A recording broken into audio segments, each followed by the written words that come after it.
Bonjour à toutes et à tous. Allez, on plonge aujourd'hui au cœur d'un sujet absolument passionnant du programme d'HGGSP de première, les relations, souvent complexes, entre le pouvoir politique et le pouvoir religieux. C'est un thème essentiel pour décrypter le monde dans lequel on vit. La question qui va être notre fil rouge, celle qui va guider toute notre réflexion, c'est celle-ci. Est-ce qu'un État peut vraiment être laïque quand la société, elle, est très imprégnée de religion?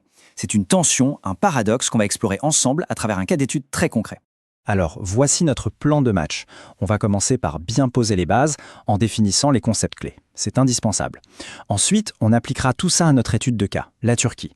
Puis, on verra ce que cet héritage devient aujourd'hui et on terminera par une petite synthèse pour bien tout fixer. Prêt? C'est parti. Ok, première étape, et c'est fondamental. En HGSP, on ne peut pas argumenter sans maîtriser le vocabulaire. C'est notre boîte à outils. On va donc clarifier 3 termes qu'on a trop souvent tendance à confondre. Premier mot, la sécularisation. Attention, ici, on ne parle pas d'une loi ou d'une décision politique. Non, c'est un phénomène social, une tendance de fond, un mouvement lent. L'idée, c'est que la religion perd petit à petit de son influence sur la vie de tous les jours, sur la vie publique, pour devenir quelque chose de plus personnel, de plus intime. Deuxième mot, le sécularisme. Là, on change complètement d'échelle. On n'est plus dans une tendance de la société, on est dans le projet politique, dans l'idéologie.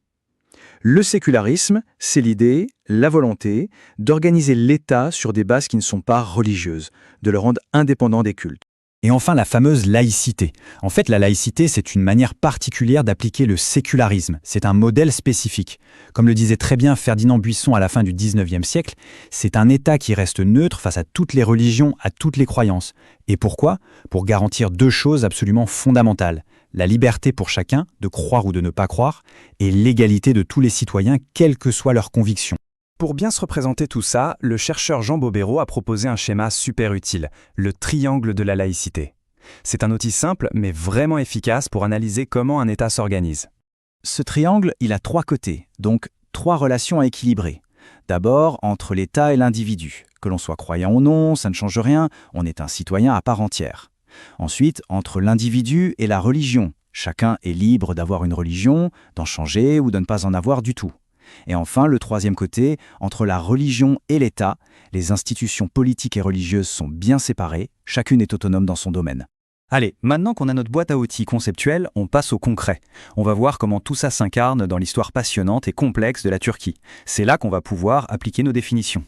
Au début des années 20, un homme, Mustafa Kemal, qu'on appellera plus tard Atatürk, lance une transformation radicale du pays.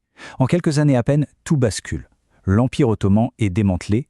En 22, on abolit le sultanat, c'est la fin du pouvoir politique de l'empereur. Mais le moment clé, la rupture la plus forte symboliquement et juridiquement, c'est 1924, l'abolition du califat. C'est la fin de l'autorité religieuse suprême de l'islam sunnite. C'est un véritable tremblement de terre. Le modèle de laïcité que Kemal va mettre en place est très particulier.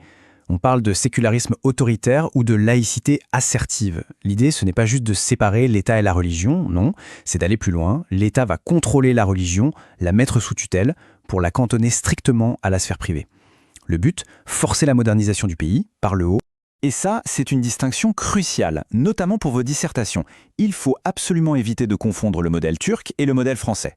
En France, on parle plutôt d'une laïcité passive. L'État se sépare et laisse les religions s'organiser tant qu'elles ne touchent pas aux affaires publiques. En Turquie, le modèle kémaliste ne sépare pas seulement, il contrôle, il dirige la religion. C'est une différence fondamentale. Bien, on a vu les origines, mais que devient ce modèle aujourd'hui, un siècle plus tard? Pour comprendre ça, on va s'intéresser à une institution très importante, le Diyanet, c'est-à-dire la Direction des Affaires Religieuses, un organisme d'État. Des études très intéressantes ont été menées sur les sermons du vendredi, qui sont écrits par le Diyanet et lus dans toutes les mosquées. Et ce qu'un montre, c'est un changement de discours très net, surtout depuis les années 2010. On est passé d'une rhétorique centrée sur la nation turque à un discours qui insiste sur l'Oumma, c'est-à-dire la communauté de tous les musulmans du monde. Cette citation, elle est très parlante. Ce sermon date de juillet 2017, 1 an pile après la tentative de coup d'État. Ici, la Turquie n'est plus seulement présentée comme une nation, mais comme la dernière forteresse, le dernier espoir de toute la communauté musulmane mondiale. On change de dimension.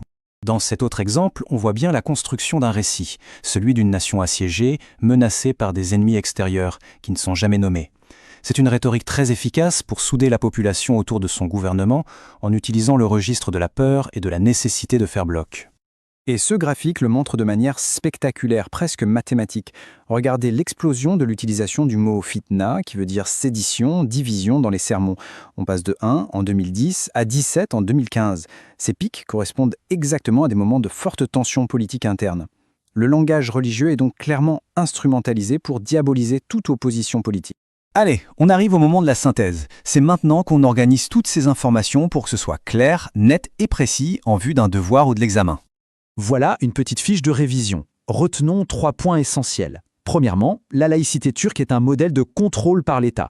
L'erreur à ne pas faire, la confondre avec la séparation à la française. Deuxièmement, la laïcisation imposée d'en haut par la politique n'a pas forcément entraîné une sécularisation complète de la société turque. Et enfin, troisième idée, ce modèle n'est pas figé dans le marbre, il est en constante évolution, comme le montre l'utilisation politique récente du concept d'Oumma.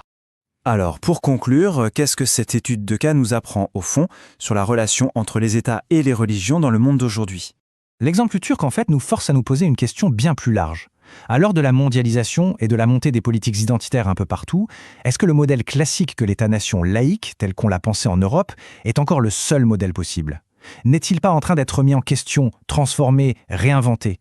C'est une question qui reste ouverte et qui est absolument centrale pour comprendre la géopolitique du XXIe siècle.